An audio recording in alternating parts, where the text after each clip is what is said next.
Bonjour. Aujourd'hui, on va analyser ce circuit qui contient un transformateur. Et il est alimenté par une source de tension indépendante VST. D'accord? On doit déterminer tous les courants et les différences de potentiel aux bornes de chaque élément du circuit, ainsi qu'aux bornes de la bobine. Là, on a un transformateur dont les points de marquage ne sont pas en vis-à-vis, d'accord? L'un qui se trouve ici, l'autre se trouve ici. Pour analyser ce circuit, puisque le circuit est alimenté sous une tension sinusoïdale, on fait comme d'habitude, on transforme tous les paramètres du circuit on les convertit en paramètres fréquentiels. On ramène ce circuit au domaine fréquentiel avant de l'analyser, d'accord? Ça, on va trouver XC. On doit trouver XC et ça, on met en domaine fréquentiel, d'accord? Et on va utiliser ce schéma, on ne va pas redessiner, d'accord? Sinon, ça prend trop de temps et puis ça prend de la place. Un petit rappel concernant, avant d'attaquer, un petit rappel concernant un transformateur. Lorsqu'on voit le rapport de transformation du transformateur qui est N est égal à 1,5. Ça signifie que ce côté c'est 1 divisé par 2. Ça fait 0,5. Ça veut dire aussi, si ici c'est 100 volts, 100 volts par exemple, au secondaire, c'est 100 volts. Au primaire, c'est 200 volts. Et ça donne 0,5. C'est toujours comme ça. D'accord? Quand on voit un rapport comme ça, 1 sur 2, ça signifie ce côté 1, ce côté est 1 et ce côté est 2. 100 volts divisé par 200 volts, ça donne 0,5. Et on va faire des rappels au fur et à mesure. D'accord? Pour l'instant, pour pouvoir analyser le circuit, on doit convertir primo cette source de tension en phaseur. On y va. VST dans le domaine fréquentiel est égal à 169,706 cosinus oméga t. Oméga c'est 1, d'accord? Oméga t. Là, on reprend ici, on remet ici. Donc, en domaine fréquentiel, il n'y a plus de variable T. On reprend l'amplitude, ça c'est 169, c'est fait combien ça? 169,707 divisé par racine de 2, ça fait 120, ok. Vu. Donc, au lieu de mettre 169,7, on va mettre 120 racine de 2. Donc là, 120 racine de 2, c'est la même chose que ça. Et cosinus t plus phi, phi est égal à 0. Donc, il n'y a pas de phase. 0, voilà. Le premier paramètre qui est amené qui est converti en domaine fréquentiel. Maintenant, il reste quoi? Il reste le condensateur seulement. Là, c'est la résistance. 1 et 2 sont dans le domaine fréquentiel ou temporel. C'est toujours la même chose. C'est-à-dire 4 ohms et 20 ohms. Dans le domaine fréquentiel comme dans le domaine temporel. On n'a pas à convertir. Et ça, c'est XC en domaine fréquentiel moins J sur oméga C. D'accord? Donc, c'est 1 sur oméga C fois J, moins J. D'accord? Ça fait 1 sur oméga, c'est 1. Fois C, c'est 166,67 millifarads, soit moins 3 farads. Tout ça multiplié par moins J. Qu'est-ce que ça nous donne?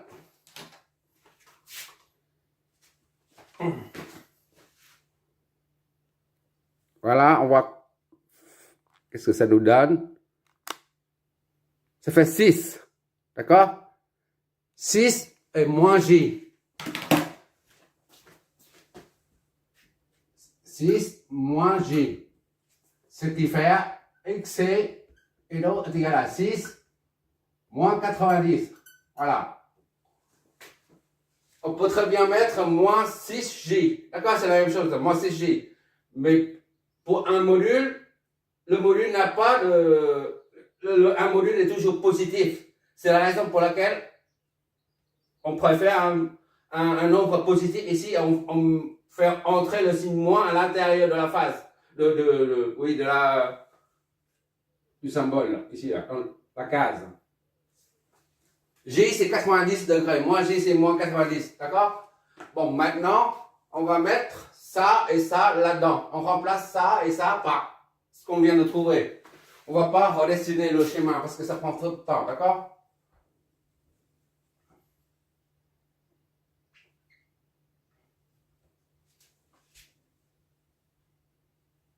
Voilà. Donc, ici, c'est VS au domaine fréquentiel maintenant. VS est égal à 120 racine de 2, 0. D'accord? Ou 120 racine de 2. Et l'autre XC, c'est 6 moins 6J. Allez, moins 6J comme ça. À la limite, moins 6J, c'est la même chose que 6 moins 80. Bon, on met comme ça. XC. Ok, d'accord? Maintenant, on va analyser ce circuit-là. Tous les paramètres du circuit sont amenés au domaine fréquentiel. Et maintenant, pour analyser le circuit, on fait comme d'habitude, c'est-à-dire, on suppose un courant qui sort d'ici. C'est-à-dire, la source VS va débiter un courant I. On va l'appeler I1. D'accord? I1. I1. Puisque tous les paramètres sont au domaine fréquentiel, et normalement, on doit mettre un chapeau dessus. Mais pour alléger un peu le schéma, je ne mets pas. D'accord? Seulement la source, je mets. Bon, I1 va ici, là. I1. Donc, I1 va entrer dedans, là. D'accord? I1.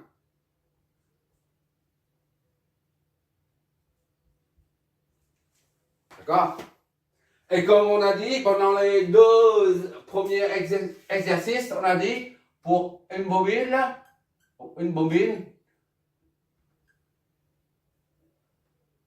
quel que soit le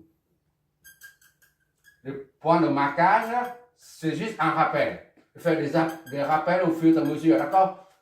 Quand le courant entre dans le point de marquage devient positif. D'accord? Et quand ce point de marquage est positif, et ben l'autre instantanément positif également. D'accord? Et quand le courant sort du point de marquage, courant sort. D'accord? Et bien ce point de marquage devient négatif. Et par conséquent, instantanément, l'autre côté là est négatif également. D'accord? Ça signifie que le courant sort ici. Là, ça entre, c'est positif, ça entre ici. I2. D'accord? Il faut retenir cette règle. Il y en a d'autres, il y a 3. Il y a 2. Il y en a 2. Mais il faut retenir cette règle, sinon on ne peut pas analyser un circuit à transformateur, d'accord? Bon. Ça, le courant I1 entre ici, là, donc ça sort par le point. Ça correspond à ce cas de figure-là, d'accord? Ça entre dans le pied, ça sort par là. Donc ça sort, comme ici, ça sort, là, donc le point est négatif. On met un signe moins ici, négatif. Voilà. Et quand ici c'est négatif, l'autre côté instantanément est négatif également. Négatif. D'accord? Et par conséquent, quand c'est comme ça, là, ça signifie que le courant sort. I2 sort. Ok là, d'après notre rappel, I2 part comme ça. C'est comme la convention de récepteur. Il faut utiliser la convention de récepteur en courant continu ou en courant alternatif pour pouvoir analyser un circuit. Et lorsqu'il s'agit d'un transformateur, il faut appliquer cette règle-là. Les constructeurs de transformateurs ainsi que les simulateurs suivent ces règles. Donc nous, on ne fait pas l'exception. Nous, on suit les mêmes règles. D'accord? Et à partir de là, on peut flécher les tensions maintenant. D'accord? Je vais passer ça.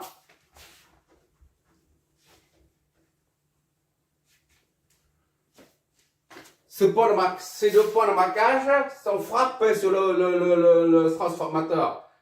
Ce n'est pas à nous de les choisir. C'est le constructeur qui nous dit, voilà, le point de marquage se trouve dans le secondaire à ce niveau. Et le point de marquage se trouve au niveau au primaire du transformateur à ce niveau-là. Ce n'est pas à nous de choisir les points de marquage, d'accord? Bon, maintenant, on continue, on va flécher les tensions. Ça, ici, là, une source de tension. VS, c'est ça. Donc, ici, c'est VR1.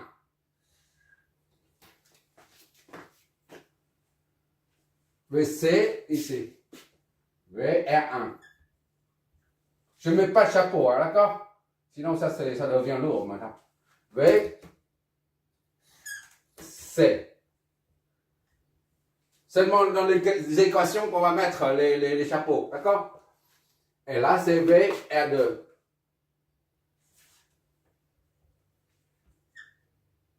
R2.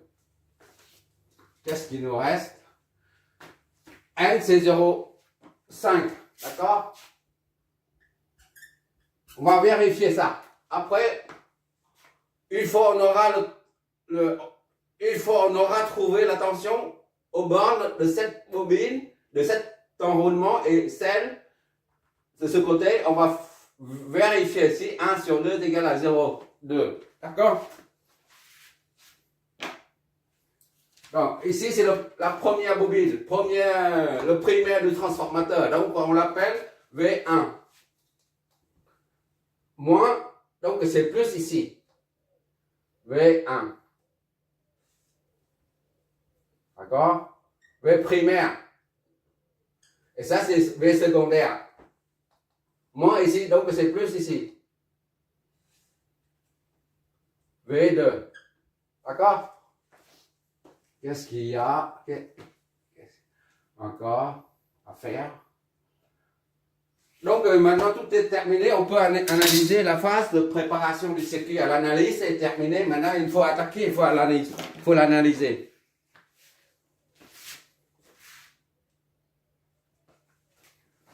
On va utiliser le rapport de transformation.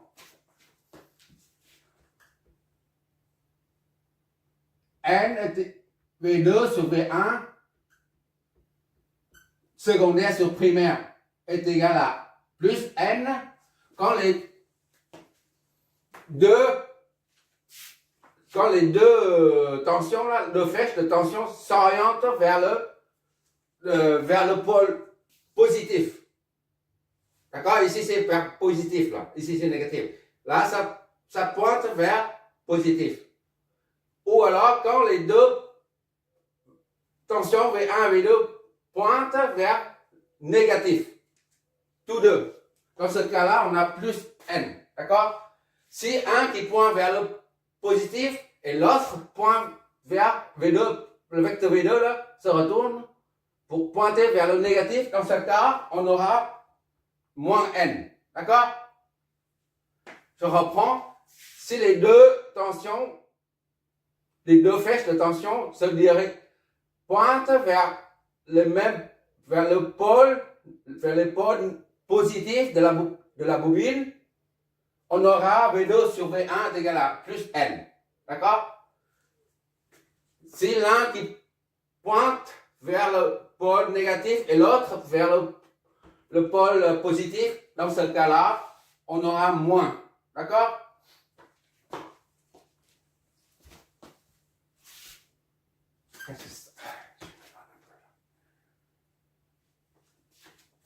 V2 est égal à N fois V1. Soit V2 est égal à 0,5. Oh, voilà, 0,5, 0,2. Ah, les fonds d'une chose, on note autre chose. Donc, quoi, fais ce que je dis, fais pas ce que je fais. 0,5 V1. D'accord? Notre première équation. O V2 est égal à 0,5 V1. D'accord? C'est la même chose. Maintenant, I1 sur I2 est égal à moins N si les deux courants là qui entrent en même temps, on aura moins N. Ou alors si les deux courants là qui sortent en même temps, ici c'est notre cas là, I1 qui sort du point là, I2 qui sort aussi du point là, et on aura moins. Si un qui sort et l'autre qui entre, on aura plus 1. D'accord? Ces deux-là sont les règles à respecter rigoureusement. Sinon, on ne peut pas analyser. En fait. Donc, à partir de là, on a I2 est égal à moins N fois I1. Soit I2 est égal à moins 0,5 I1. Ou encore, I2 est égal à moins 0,5 I1. Ok, d'accord? Ça, c'est le deuxième. Je mets ça ici. 1. Voilà.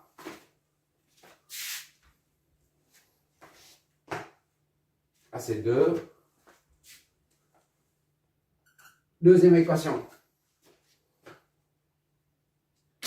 Maintenant, il faut appliquer la loi des mailles pour trouver autre chose. VS moins VR1, là. VS, on monte, on suit la flèche.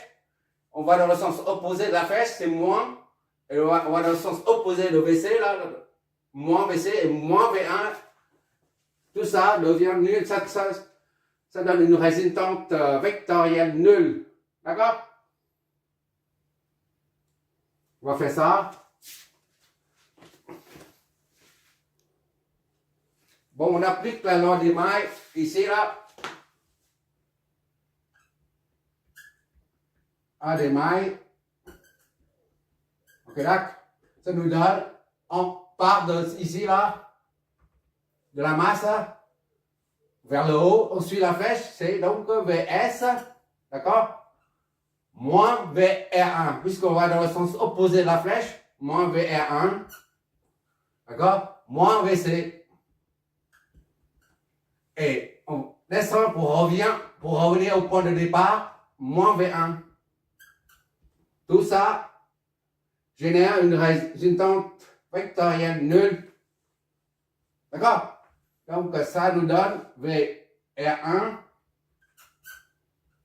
plus VC plus V1 est égal à VS. D'accord? VR1 c'est R1 fois I1. R1 fois I1. VC c'est plus XC fois IC. I1. D'accord? Plus V1. Tout ça est égal à VS. Ok, d'accord? Maintenant, on met ça en facteur. R1 plus XC. D'accord? I1 plus V1 est égal à VS. Maintenant, on remplace, on fait une application numérique. Ça, là, c'est la même chose que moins 6G. D'accord? Tout à l'heure, là. Moins 6G, c'est la même chose. D'accord? Bon, maintenant, on fait une application numérique. J'ai pris ça, au lieu de ça, c'est ça, un peu plus long. Ça, c'est plus court. D'accord? C'est pour ça. Seulement. R1, c'est 4. Plus X, c'est moins 6J. C'est du pareil au même. D'accord? Et 1 plus V1. Et 1 est inconnu jusqu'à présent. VS, c'est 120 racine de 2. 0, on ne met pas. Hein. 120 racine de 2. Tu peux mettre 0 ou pas. Bon, allez. 0, comme ça. C'est notre troisième équation. D'accord?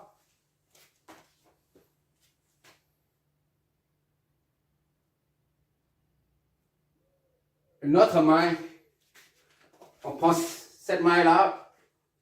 V2, en descendant là, en suivant la flèche, plus VA2 est nul. J'ai fait une erreur ici, là. Ça, c'est I2 est égal à I1 sur moins N. D'accord?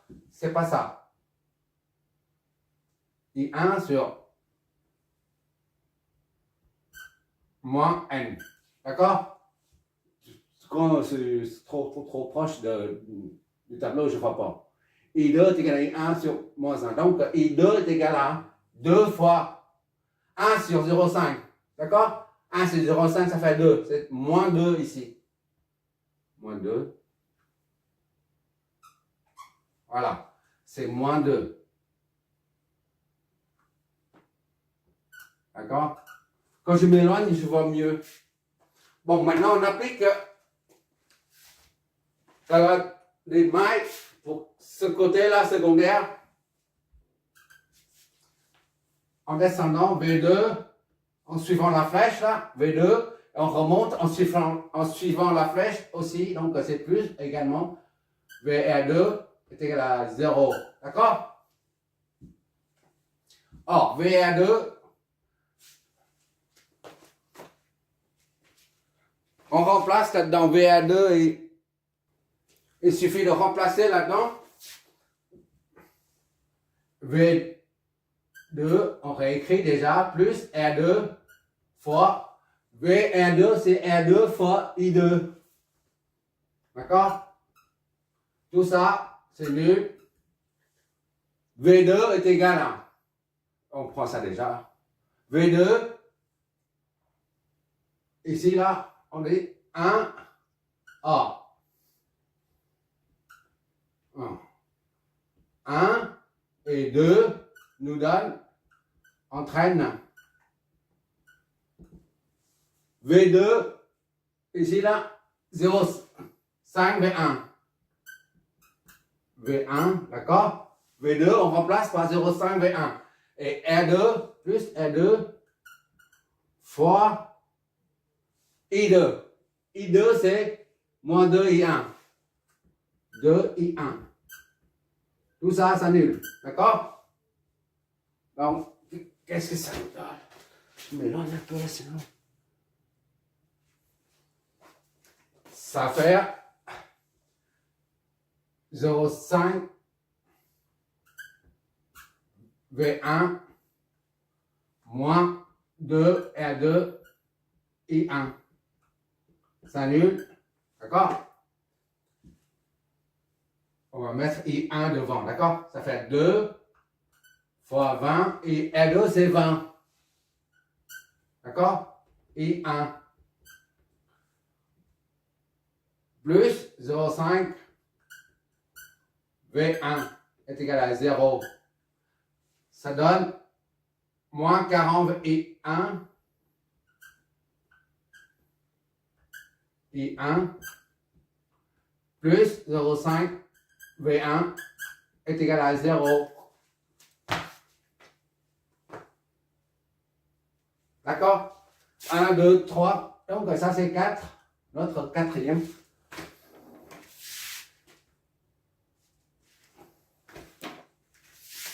Première équation. 1, 2, 3 et 4. Comme ça, tu vois mieux, tu arrives à les retrouver facilement, les repérer facilement. Voilà. Bon, maintenant, il suffit de créer un système d'équations. 3 et 4. 3 et 4. Et 1 là, V1, V1, d'accord? 3, ça nous donne 4 moins 6G. Ok, là? I1 plus V1 est égal à 120 racine de 2.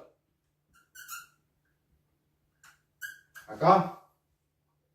Au lieu de mettre 120 racine de 2 seulement, j'ai mis tout ça pour que ça soit clair. 4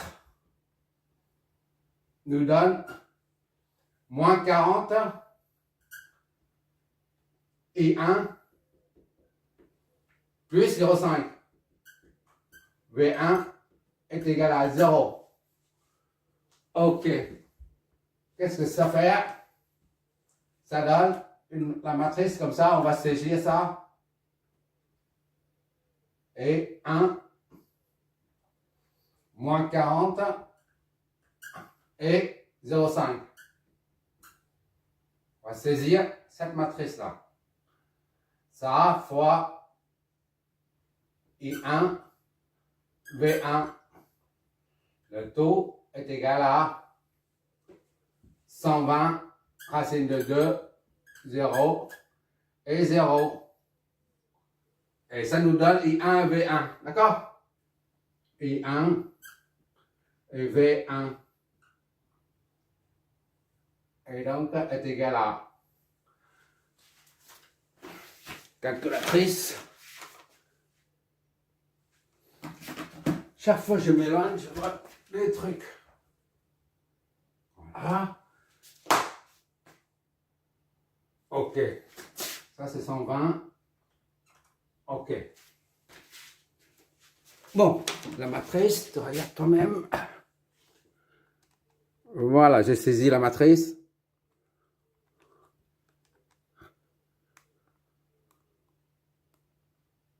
Il n'y a pas de 7 devant, là. Qu'est-ce que je vais faire avec 7, là? Voilà. D'accord?